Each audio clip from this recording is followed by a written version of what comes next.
పోరాటంలో ఉన్నవాడు, శ్రమ పొందుతున్నవాడు, భారాన్ని మోస్తున్నవాడు వాటి నుంచి విడుదల పొందినప్పుడు ఆదరణ కలిగిద్ది. లేకపోతే శ్రమలో నలుగుతున్నవాడు, నష్టపోయినవాడు, కష్టాల పాలైనవాడు, శ్రమ నొందినవాడు, రోగగ్రస్తుడైనవాడు, కృంగిపోయినవాడు ఆదరణను వెతుకుతాడు. అలాంటి వాడిని ఆదరించాలి. పరిశుద్ధాత్మని ఆదరణకర్త అని పిలిచాడంటే ఎవరిని ఆదరిస్తాడు? మనల్ని ఆదరించడానికే వచ్చాడు. మనల్ని ఆదరించడానికైనా ఆదరణకర్త అంటే మన కండిషన్ ఎట్లుంటుంది? అప్పుడు మనం అన్ని విషయాల్లో హ్యాపీగా, సాఫీగా, తాపీగా సాగిపోతుంటే ఇంకా ఆయన ఆదరించేది ఏందండి? ఆదరించేది ఏంది అంటే అలా ఉండదని. అన్నా వింటున్నావునా? అది రహస్యం. అక్క వింటున్నావా? మన లైఫ్ హ్యాపీగా, సాఫీగా, టాపీగా, నెమ్మదిగా సాగిపోయే పరిస్థితి అనుకో, ఆదరణకర్త ఆదరణ మనకెందుకు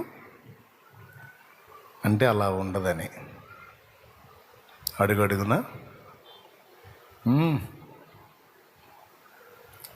ఎదురు దెబ్బలు, ఆటుపోట్లు, నిందలు, అవమానాలు, పురస్కారాలు, తిరస్కారాలు, హేళనలు, వేదనలు, బలహీనతలు, ఓటములు ఎన్ని ఎదురైతే ఆటుపోట్లు, అటు దెబ్బ ఇటు దెబ్బ తగులుతూ ఉంటే గాయపడిన ప్రతిసారి నేనున్నాలే, భయపడవకరా, ఏం కాదులే, లెగుస్తావులే, పద, ఏం కాదులే, గెలుస్తావులే, ఏం కాదులే, తిరిగి పొందుతావులే, ఏం కాదులే, నువ్వు నిలబడతావులే. ఆదరణ. అడుగడుగున పయనంలో అవమానపు హేళనలు. ఏమండి, ఇట్లాంటి పాటలు విన్నప్పుడు మీకేం కలిగిద్ది? ఏడుపు కలిగిద్దా? నీవు మోసిన నిందకు ప్రతిగా పూదండ ప్రభువు ఇచ్చునులే. నీవు పొందిన వేదనలన్నీ త్వరలో తీరిపోవునులే. నీ స్థితి సిగ్గుపడే దినమొచ్చేనులే.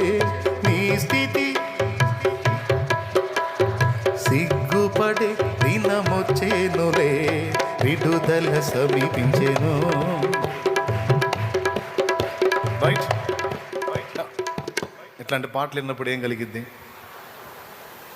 అంటే బహుశా వాటిల్లో ఏదో అనుభవిస్తున్నాను. నేను చెప్పిన సమస్యల్లో మొత్తానికి ఏదో ఫేస్ చేస్తున్నాను.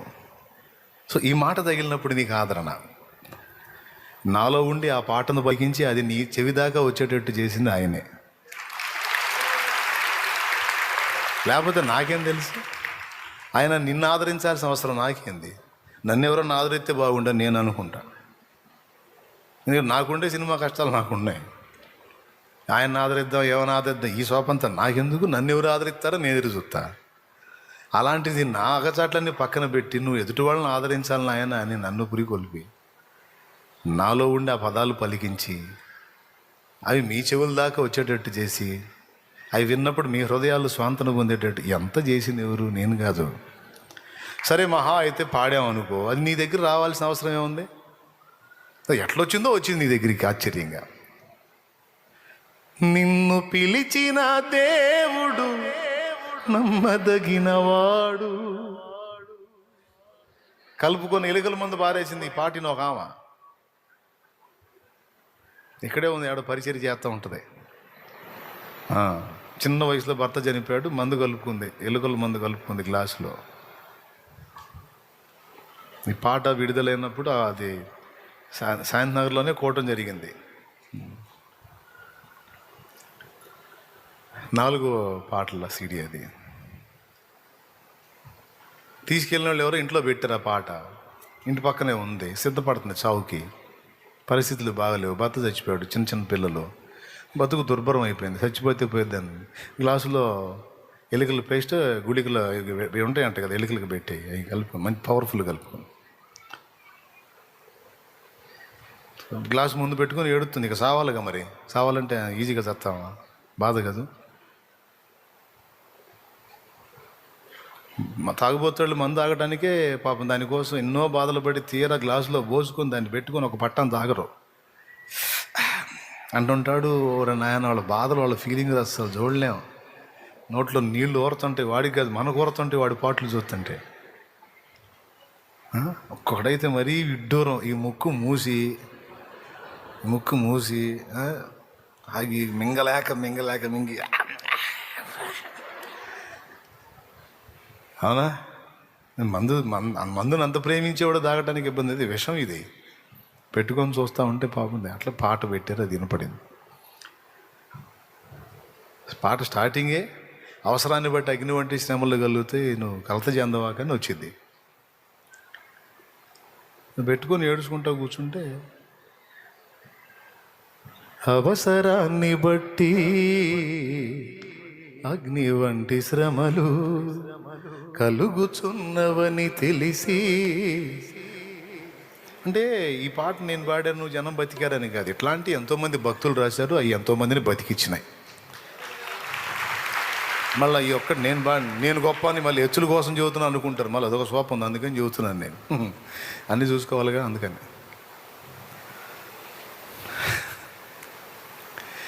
నిన్ను పిలిచిన దేవుడు నమ్మదగినవాడు, శోధనలో నిన్ను విడిచిపెట్టిపోడు, కంటి పాపల తోడుండి నిన్ను కాచుకుంటాడు, కన్నతన్. అరే నాయన పిచ్చి తల్లి, ఎందుకురా నువ్వు చావాలనుకుంటున్నావు? నీకు దేవుడు లేడా? ఏసై లేడా నీకు? నీ కన్న తండ్రి నిన్ను మర్చిపోవచ్చు, చచ్చిపోయి ఉండొచ్చు, కానీ ఆయన ఉన్నాడు. నీ భర్త నిన్ను ఎడబాల్సి ఉండొచ్చు, కానీ ఆయన ఉన్నాడు. లోకం అంతా నా అనుకున్న నీ వారంతా నేను వదిలేసి ఉండొచ్చు, ఆయన ఉన్నాడు. అందరూ వదిలిన ఆయన వదలడా. నిన్ను పిలిచిన దేవుడు కన్న తండ్రిలా తోడుండి నిన్ను కాచుకుంటా. అయిపోయింది పాట. మళ్ళీ అడిగి ఇంకోసారి పెట్టండి ఆ పాట, గ్లాస్ ఏడే పెట్టుకోండి. మళ్ళీ వింది, ఆదరణ బంది, ఇంకా గ్లాస్ పడబోసింది. బతికింది, పిల్లల్ని కాస్త పెద్ద చేసుకుంది. అప్పటి నుంచి ఇప్పటిదాకా దేవుని సన్నిధిలో పరిచర్య చేసుకుంటూ ఏదో పని చేసుకుంటూ తన జీవితాన్ని అలా నడిపిస్తూ ఉంది. ముందైతే అక్కడ ఆ గడియలో ఆ ఆదరణ వాక్కు తగలకపోతే చచ్చిపోయేది. రైల్వే స్టేషన్ దగ్గర నుండి ఫోన్ చేసింది మరో చెల్లి, ట్రైన్ కోసం రెడీ అయి ఉందంట. సహజంగా రైలు వస్తే ఎక్కుదామని జనం ఉంటారా అని అందరూ అనుకుంటారు, ఏం రైలు వస్తే దూకుదామని ఉంది. నాకేం తెలుసు. శ్రీశైలం దగ్గర ప్రాజెక్ట్ ప్రాంతం ఒకటి ఉంది, అక్కడ ఉన్నప్పుడు వచ్చింది ఫోను.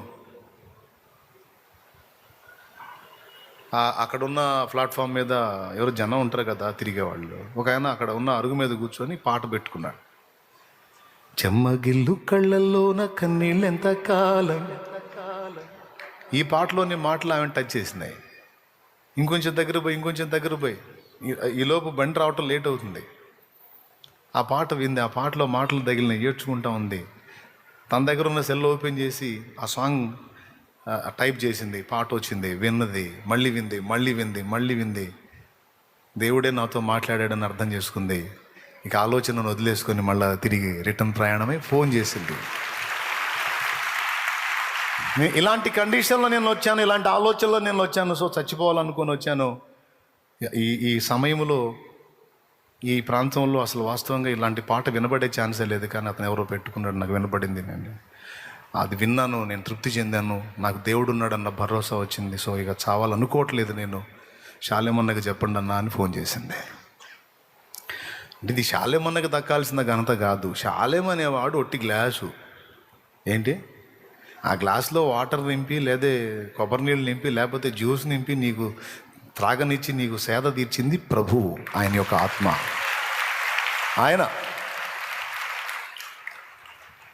నేనే కాదు, భక్తులు చాలామంది రాశారు, చాలా పాటలు చాలామందిని కాపాడినాయి. మొదటిసారి నేను వెళ్ళి దేవుని సన్నిధిలో కూర్చున్నప్పుడు అన్నపాట నన్ను ఎంతో ఆదరించింది. మోడుబారిన జీవితాలను చిగురింపజేయగలవు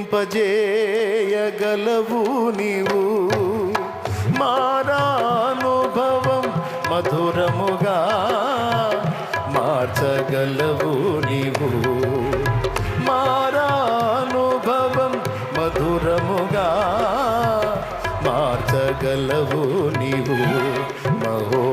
సర్వోన్నతుడా నీ కృపలో నేను నివసించుట నా జీవిత ధన్యతయున్నది. ఓయబ్బా ఎంత ఏడ్చుకున్నాను. ఇంకా చేదైన అనుభవాల్లోనే ఉంది జీవితం. వీళ్ళన్నా సింగిల్గా అయిపోవాలనుకున్నారు, మేము టోటల్ ఫ్యామిలీ లేవాలనుకున్నాం. మరి ఇదెంత చేదో చూడండి. ఆ స్థితిలో ఉన్నప్పుడు ఆయన వాక్కు చేదైన అనుభవాల్ని మధురమైన అనుభవాలుగా నువ్వు గలిగావు.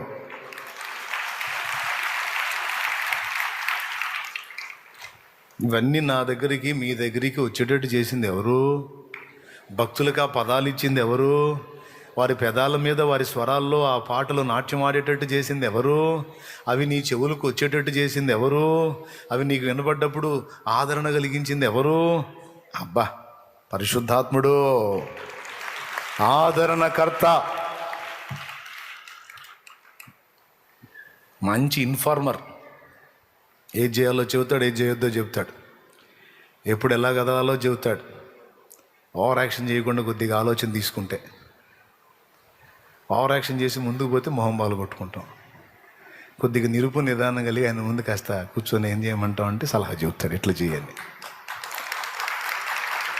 ఆయన మనతో ఉన్నాడు, మనకు అప్పగించబడ్డాడు. విమోచన దినం వరకు మనము ఆయన యందు ముద్రించబడి ఉన్నాం. మళ్ళీ ఆయన ఒక రోబో అనుకోకండి. ఆయనకి మనసు ఉంది, హృదయం ఉంది. ఆయన నవ్వుతాడు, ఆయన బాధపడతాడు, ఆయన దుఃఖపడతాడు, ఆయన ఉల్లసిస్తాడు, ఆయన సంతోషిస్తాడు. మళ్ళీ రోబోలాగా ఉంటాడే అనుకోవాకండి. పరిశుద్ధాత్మ మంచి హృదయము కలిగినవాడు, ఆదరణకర్త. దుఃఖపడతాడు, ఆయన సంతోషిస్తాడు కూడా, ఆనందిస్తాడు కూడా.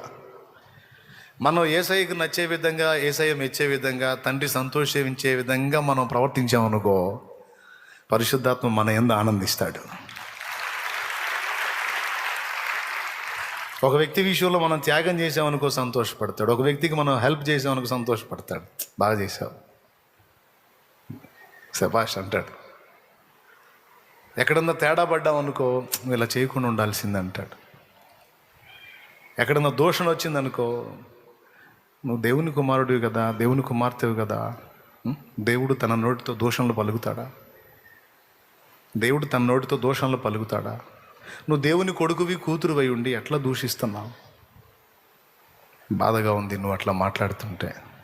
అన్ని జనుల్లో దేవుని నామాన్ని అవమానపరుస్తున్నావు కదా. నిన్ను బట్టి తండ్రి నామం, ప్రభు నామం దూషించబడుతుంది కదా. నీ ప్రవర్తన నువ్వు మార్చుకోవాలి అని బాధపడతాడు, దుఃఖపడతాడు. నిన్ను వదిలిపెట్టి వెళ్ళాడు, మళ్ళీ నీతోనే ఉంటాడు, నీలోనే ఉంటాడు, దుఃఖపడతాడు. ఆ మాట రాస్తుంది కానీ వదిలేసి వెళ్ళిపోతాడని లేదు, ఉంటాడు.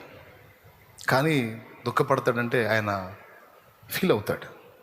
ఎఫెసీ పత్రిక 4వ అధ్యాయంలో ఉంటుంది చూడండి. 4వ అధ్యాయం 30వ వచనం. దేవుని పరిశుద్ధాత్మను దుఃఖపరచకుడి. వచనం స్పష్టంగా చెప్పిన ఆయన 4వ అధ్యాయం 30వ వచనం. వాళ్ళని దీన్ని చూడండి, ఒకసారి చూడండి అమ్మా. దేవుని పరిశుద్ధాత్మను దుఃఖపరచకుడి అన్నాడు. దాని పైన 29వ వచనం చూడు. వినువారికి మేలు కలుగునట్లు అవసరమును బట్టి క్షేమాభివృద్ధికరమైన అనుకూల వచనమే పలుకుడి గాని దుర్భాష ఏదైనను మీ నోట రానియకుడి. దేవుని పరిశుద్ధాత్మను దుఃఖపరచకుడి. అబ్బా, ఎందుకంటే విమోచన దినం వరకు ఆయన యందు మీరు ముద్రింపబడి ఉన్నారు అన్నాడు. ముద్రింపబడటం అంటే ఏంటి తెలుసా? సీల్ వేయబడటం. యేసు 7 ముద్రలు విప్పాడని ప్రకటన గ్రంథం 5లో ఉంటుంది కదా. ముద్ర అది విప్పాడు ఈయన అంటే ఇంగ్లీష్లో సీల్ అని ఉంటుంది అన్నమాట. ఓపెన్ చేశాడు అన్నమాట. సో పరిశుద్ధాత్మ మనము ఆయన మనం ఆయన ప్యాక్ చేయబడ్డాం, సీల్ వేయబడ్డాం. నీకు ఏదన్నా కాదు కూడదంటే మనం వదిలిపెట్టి వెళ్ళటమే కానీ ఆత్మ మనల్ని వదిలి వెళ్ళడు.